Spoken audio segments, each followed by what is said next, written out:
Ya, Assalamualaikum, salam sejahtera, salam GBN, salam Malaysia, salam kuasa ketiga.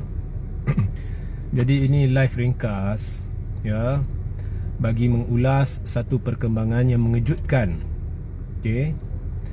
Jadi sebelum saya menjawab soalan penonton berhubung dengan tinjauan-tinjauan yang telah saya lakukan, hari ini Taqiyuddin Hassan, seorang pencatur dalam PAS, ya, bila nak melakukan pencaturan dengan parti-parti lain, memang Taqiyuddin banyak terlibat dalam perbincangan, dan ini saya tahu secara sah semenjak sebelum langkah Sheraton lagi.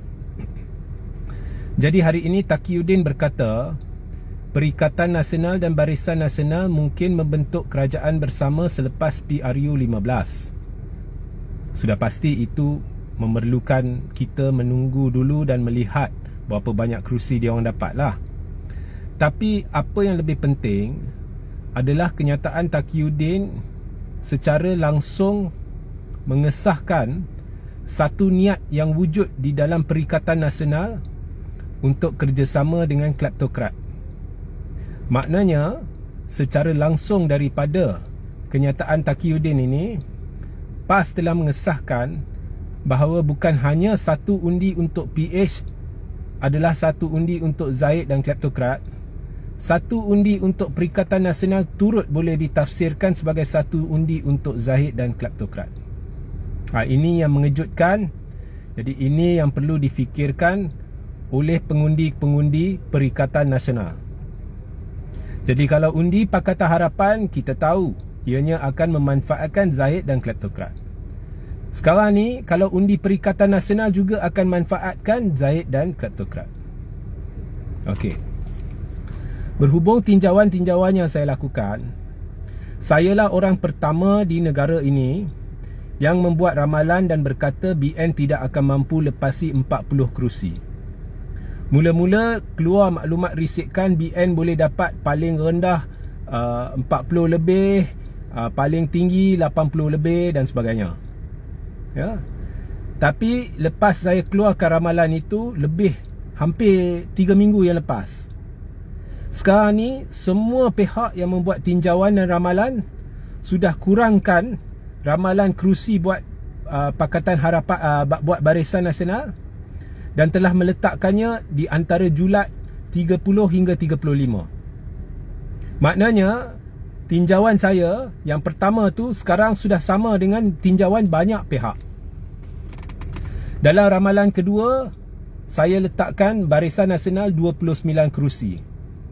Tetapi saya juga mengumumkan bahawa keputusan itu mungkin berubah dalam ramalan ketiga Khamis ini. Jadi Barisan Nasional dijangka dapat antara 28 hingga 32 kerusi. Nampaknya semua pusat ramalan dah hampir sama dengan ramalan saya. Saya juga berkata kalau kita gabungkan kerusi Perikatan Nasional, GTA dan warisan, jumlahnya akan tidak mustahil 110. Hari ini semua pusat ramalan sudah menjangkakan Perikatan Nasional antara 80 hingga 90. Jadi semua pusat ramalan dah ubah ramalan menghampiri ramalan saya. Cuma satu saya nak nyatakan, pusat ramalan ni beri kelebihan kepada Perikatan Nasional. Apabila saya ramalkan Perikatan Nasional, saya tak sebut Perikatan Nasional dapat berapa kerusi. Saya kata Perikatan Nasional kalau kerusi dia dicampur dengan kerusi GTA dan warisan dapat 110. Kawan perasan tak semua pusat ramalan ni GTA tak nampak? Sebenarnya ramalan yang menolak GTA tepi adalah ramalan tidak tepat. Contohnya, kalau saya jumpa 100 orang, saya beri pilihan kepada 100 orang ni antara Perikatan, Pakatan dan Barisan. Suruh dia orang pilih. Semestinya mereka yang ingin mengundi GTA tidak akan mengundi. Jadi dari 100 mungkin 20 orang katakan nak undi GTA, tapi GTA tak ada, jadi dia tidak undi. Ataupun GTA tak ada, dia terpaksa undi yang lain. Sebab GTA tak ada dalam pilihan tu, jadi dia pilih PN. Jadi keputusan ramalan yang tidak melibatkan GTA adalah salah. Disengajakan benda ni, anda boleh lihat ianya disengajakan. Jadi atas dasar itu, semua tinjauan berhubung perikatan pakatan yang tidak melibatkan GTA ni boleh tolak tepi. Tetapi apa pun, semua pusat ramalan, angka dia diubah dan kini menghampiri angka yang saya ramalkan. Jadi saya beri muktamad setakat inilah sebelum saya buat ramalan akhir pada Khamis ini. Perikatan campur GTA, campur warisan dijangka 110. Barisan setakat ni dijangka 29. Kalau ya pun dia dapat lebih 30. Dan pakatan dijangka mendapat 50 lebih sahaja. Okey, itu setakat ini ramalan saya. Dan ramalan akhir akan dibuat Khamis ini, banyak boleh berubah. Saya nak anda semua ke YouTube Regi Jesse Ritaudin. Saya ada post 4 video pendek semalam, termasuk ceramah saya di Langkawi, ceramah saya yang ditakuti oleh PN, BN dan PH. Ya. Jadi tolong tonton live-live tersebut. Dan malam ini saya akan ada live dengan seorang calon GTA dari Pulau Pinang, iaitu Fazli, yang kerap membuat live dalam Inspirasi Channel. Jadi pastikan anda bersama saya di YouTube Regi Jesse Ritaudin pada pukul 10 malam ini untuk menonton live tersebut.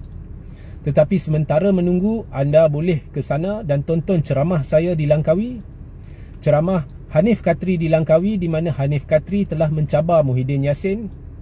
Dan ada 2 live pendek. Satu daripadanya adalah bukti video penerimaan masyarakat muda dan tua yang semua mengaku sayangkan Tun Mahathir, di mana saya membuat live secara di luar, di dalam warung, tanya satu-satu orang penerimaan mereka terhadap Tun Mahathir. Anda akan terkejut. Ya. Seperkara lagi, saya ada buat satu tinjauan baru semalam, dimulakan semalam. Ya, dah hampir 24 jam. Saya letakkan satu soalan. Apakah jangkaan anda? Adakah Zaid Hamidi dan Anwar Ibrahim akan menang di kerusi yang ditanding masing-masing? Saya letak 4 pilihan. Pertama, Zahid dan Anwar kalah. Kedua, Zahid dan Anwar menang. Ketiga, Zahid menang, Anwar kalah. Keempat, Anwar menang, Zahid kalah. Keputusan tinjauan setakat ini berdasarkan undian anda, di mana link kepada saluran undian itu saya akan letak di ruang tajuk sebentar lagi. 66% yang mengundi menganggarkan Zahid dan Anwar akan kalah di Tambun dan Bagan Datuk. Ya. So itu sahaja setakat ini. Pastikan anda tonton live malam ini pukul 10 dan terus ke YouTube Regi Jesse Ritaudin. Anda boleh tonton ceramah saya di Langkawi, ceramah Hanif di Langkawi dan bukti video penerimaan rakyat terhadap Tun Mahathir. Baik, sehingga kita berjumpa malam ini. Assalamualaikum, salam sejahtera, salam GBN, salam Malaysia dan salam kuasa ketiga.